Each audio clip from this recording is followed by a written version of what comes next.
Hey gang, I just wanted to touch base with you real quick. My family's been visiting here this week, and life's been hectic. Then it's hard to get a couple videos even recorded, let alone edited and released out to YouTube just for you guys. There is a topic I want to hit real quick that I'm going to do a quick video on, and it needs a lot of time, but I'm going to just touch it briefly here today.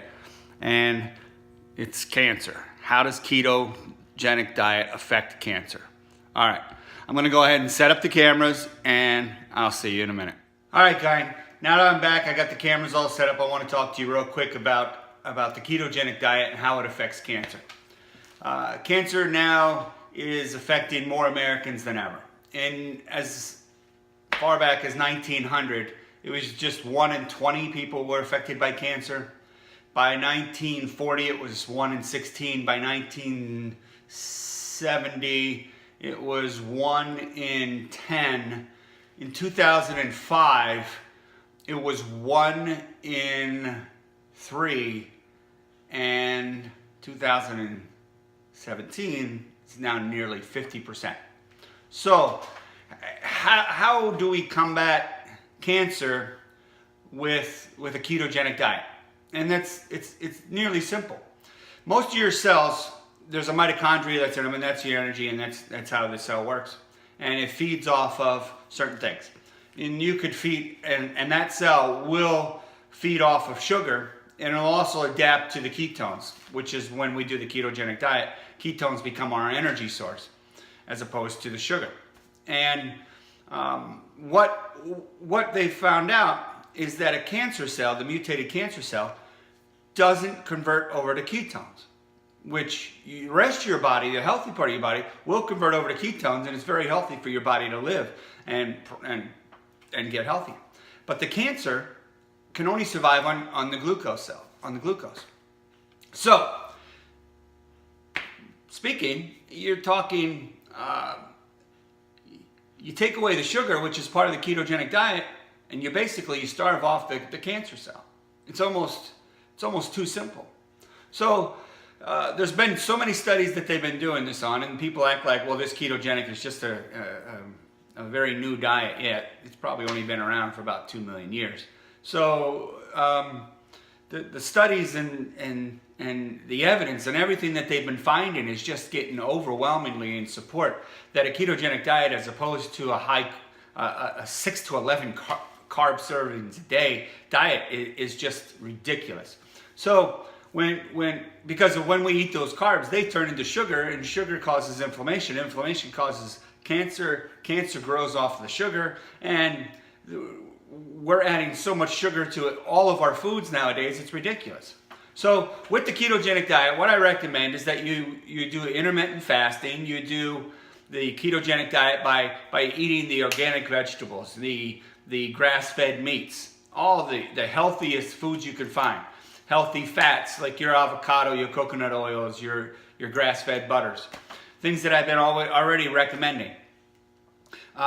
We know that chemoradiation and surgery tend to maybe extend somebody's life, but they also put it at a lot of risk.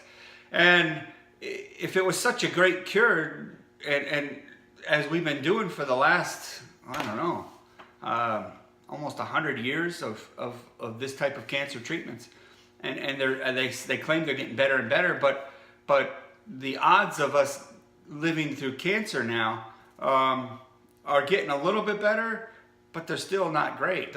Maybe those last few years aren't even that good with the chemo. Now, everything I'm telling you, I'm not telling you to avoid your doctors or not to do the chemo or not to do the radiation. You're gonna have to do what you think is best for you. But there was a mentor that I grew up with. His name was Fred Hatfield, and they called him Dr. Squat. He is a doctor, and he was diagnosed in 2012 with bone cancer, and stage 4, or stage 3, I'm not sure. But 3 doctors gave him 3 months to live. 3 different doctors. So what he decided to do is he just decided, what did he have to lose? He decided to do the ketogenic diet. So he basically cut out the sugar and he starved off his cancer cells. He ended up cancer-free.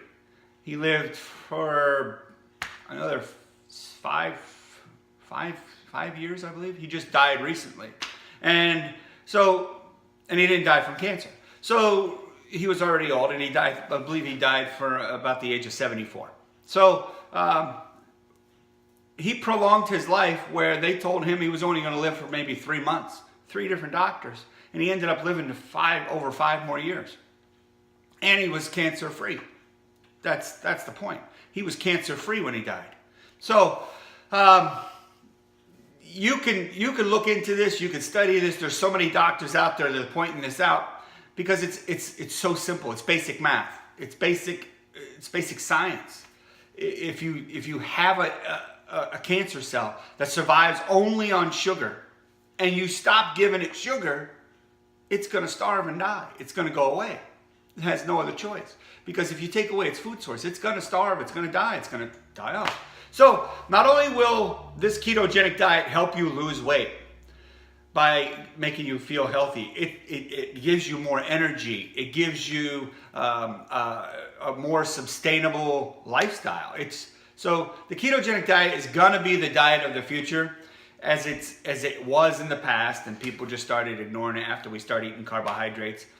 And it's something that you really need to think about switching to. It's not hard.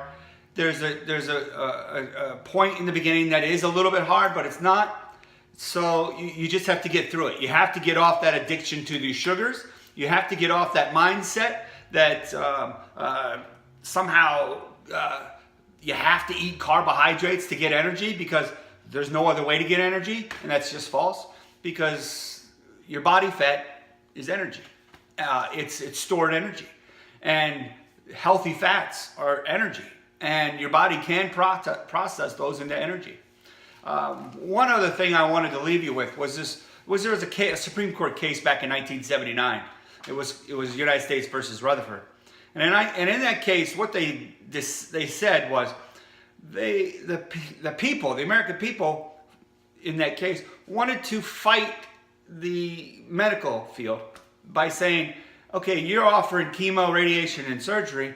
We want to go ahead and do an alternative. We want to use maybe eating certain things, because they don't just want to attack the cancer as it is now. They want to prevent it in the future, okay? Because a lot of times when our friends and relatives have been getting cancer, they beat it for 5 years, but then it comes back. So what are we doing that's adding to our cancer? And the biggest common denominator is that sugar. So in that case, the Supreme Court did rule that the people could choose for themselves how they treat their cancer. And then the FDA came in and stepped in and appealed it.